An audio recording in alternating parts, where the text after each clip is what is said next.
Hello anime lovers, स्वागत है आप लोगों का एनिमे डिकोड चैनल पर। और आज हम देखने वाले हैं अटैक ऑन टाइटन सीजन 3 के एपिसोड नंबर 9 को। अगर आपने इस सीजन के प्रीवियस एपिसोड्स अभी तक नहीं देखे तो पहले उन्हें जरूर देख लीजिएगा, लिंक आपको डिस्क्रिप्शन में मिल जाएगी। तो दोस्तों, पिछले एपिसोड में हमने देखा था कि लॉर्ड रेस एक जायंट एबनॉर्मल टाइटन में था। वहीं एरन ने भी अपनी हार्टिंग एबिलिटीज को अनलॉक करके अपने साथियों को मरने से बचा लिया था। इसके बाद ये लोग एरन से मिलते हैं, जो उन्हें बताता है कि ये टाइटन ऑर्वर डिस्ट्रिक्ट की तरफ जा रहा है और हमें भी वहीं जाकर इसे हराने का कोई प्लान सोचना चाहिए।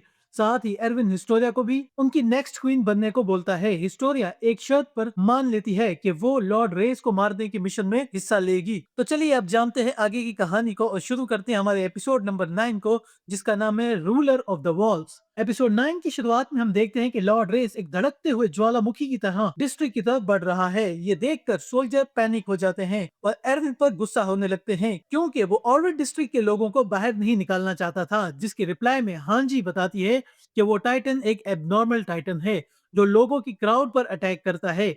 जैसे कि अगर एक तरफ कुछ सोल्जर्स और दूसरी तरफ पूरा शहर हो, तो वो टाइटन शहर की तरफ जाएगा, ना कि कुछ सोल्जर्स की तरफ। इसीलिए वो लोग ऑर्वर्ड डिस्ट्रिक्ट के लोगों को थर्ड वॉल के अंदर यानी कि कैपिटल में नहीं ले जा सकते, नहीं तो पूरी ह्यूमैनिटी खतरे में पड़ सकती है। वो कैपिटल पर अटैक कर सब कुछ तबाह कर देगा। हाँ जी, उन्हें ये भी बताती है कि रास्ते में एरन ने उस टाइटन को कंट्रोल करने की कोशिश भी की थी अपनी उस पावर से, जिसका यूज हमें कुछ टाइम पहले ही पता चला था। लेकिन लॉर्ड रेस के टाइटन पर उसका कुछ भी असर नहीं हुआ। अब एरन भी बताता है कि ये टाइटन बहुत बड़ा है और उसके पास कोई और रास्ता भी नहीं था, तो हम इस पर अभी सब कैनन से अटैक करेंगे। अगर फिर भी कुछ नहीं हुआ तो सर्वे कॉर्प्स अपनी जान की बाजी लगा देंगे उस टाइटन को रोकने के लिए। अगली सुबह तक मिलिट्री सभी लोगों को उनके घर के बाहर निकाल कर इकट्ठा कर लेती है, लेकिन उन्हें लॉर्ड रेस के खतरे के बारे में कोई इन्फॉर्मेशन नहीं दी जाती। उन्हें बस यही बताया जाता है कि आज वो लोग अपनी तोप को चलाने की प्रैक्टिस करेंगे, जिसमें वो कैनन से एक नए टाइटन पर अटैक करेंगे। लेकिन वहाँ के लोग उनका साथ नहीं देते और उन्हें अब ये लगने लगा है कि गवर्नमेंट को हटाने के बाद आर्मी उन पर रौब जमा रही है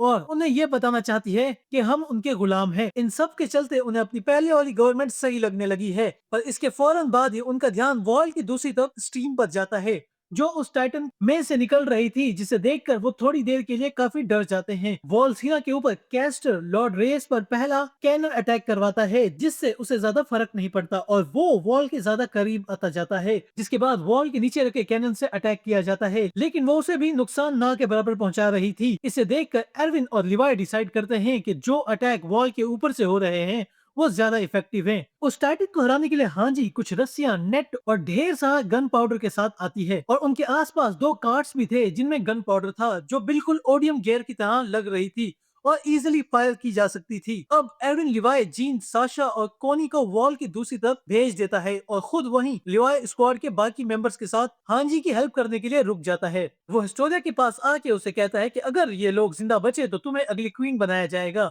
इसीलिए वो हिस्टोरिया को यहाँ से जाने के लिए कहता है ताकि वो सेफ रहे। पर हिस्टोरिया ये कहती है कि तुम्हें क्या लगता है, यहाँ के लोग किसी भी अनजान लड़की को अपनी क्वीन मान लेंगे? मैं अपने आप को यहाँ के लोगों के सामने साबित करना चाहती हूँ।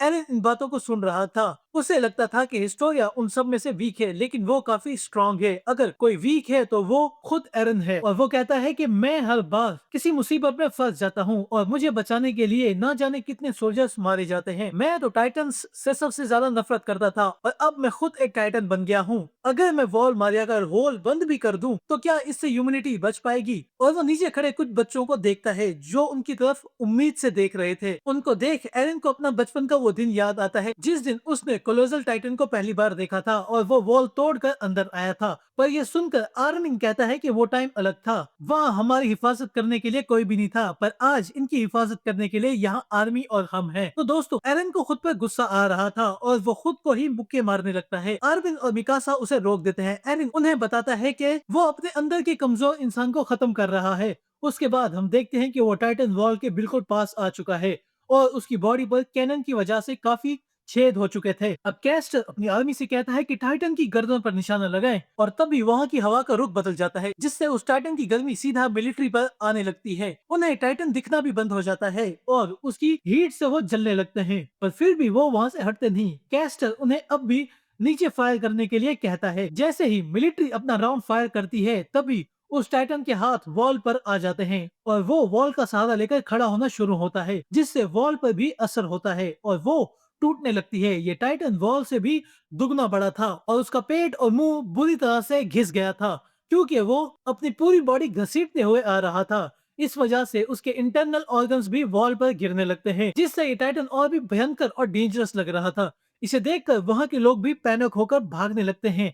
उस टाइटन को अपने सामने देखकर कैस्टर काफी दुखी हो जाता है, क्योंकि जिस शहर में वो बड़ा हुआ था अब वो तबाह होने वाला था। पर तभी लिवाई आकर उसे कहता है कि तुमने अच्छा काम किया, अब आगे सब कुछ सर्वे कॉर्प्स पर छोड़ दो। इसके बाद एरविन एरन को ट्रांसफॉर्म करने के लिए इशारा करता है। एरन कहता है कि मैं गलत था, ह्यूमैनिटी के पास एक ताकतवर हथियार है जो मैं खुद हूँ।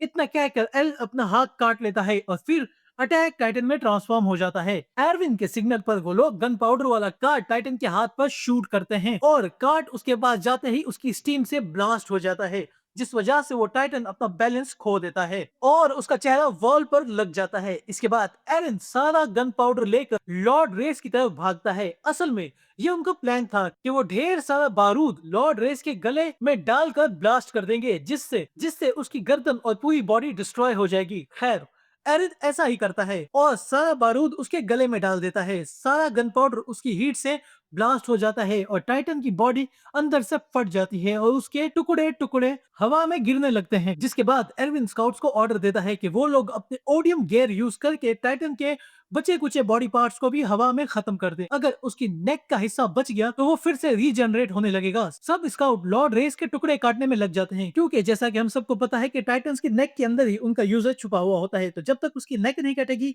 तब तक वो रीजनरेट होता रहेगा। हिस्टोरिया की नजर एक हिस्से पर जाती है जिससे अभी भी स्टीम निकल रही थी। वो उस हिस्से को काट देती है और वही लॉर्ड रेस छुपा हुआ था और वही नेक का हिस्सा था। हिस्टोरिया को ये फील होता है कि उसने अपने फादर को मारा। तभी उसे अपने फादर की कुछ यादें भी दिखाई देती हैं, जिसमें जब वो छोटा था उसने अपने फादर, अपने भाई और बेटी सबसे भीख मांगते हुए कहा था कि वो लोग अपने फाउंडिंग टाइटन की पावर यूज करके सब टाइटन्स का सफाया कर दें। पर फर्स्ट किंग की मर्जी के आगे वो लोग कुछ नहीं कर सके। लॉर्ड रेस भी कोई बुरा इंसान न था, लेकिन वो बस मजबूर था। ये देखने के बाद हिस्टोरिया जमीन पर गिरने लगती है और वो एक सेफ हिस्से पर गिरने की वजह से बच जाती है और वो काफी कंफ्यूज थी कि उसने ये क्या देखा। जो वो करने वाली है वो सही है भी या नहीं। सब लोगों ने देखा कि इसी लड़की ने उस टाइटन को मारा है। वो वहाँ खड़े होकर सबको बताती है कि मेरा नाम हिस्टोरिया रेस है और मैं आप लोगों की नई क्वीन हूँ। यही हिस्टोरिया का प्लान था कि वो टाइटन पर आखिरी बार अटैक करे ताकि लोगों के सामने खुद को साबित कर सके। इसके बाद हम शाम को उसी अंडरग्राउंड केव के पास का सीन देखते हैं, जहाँ कैनी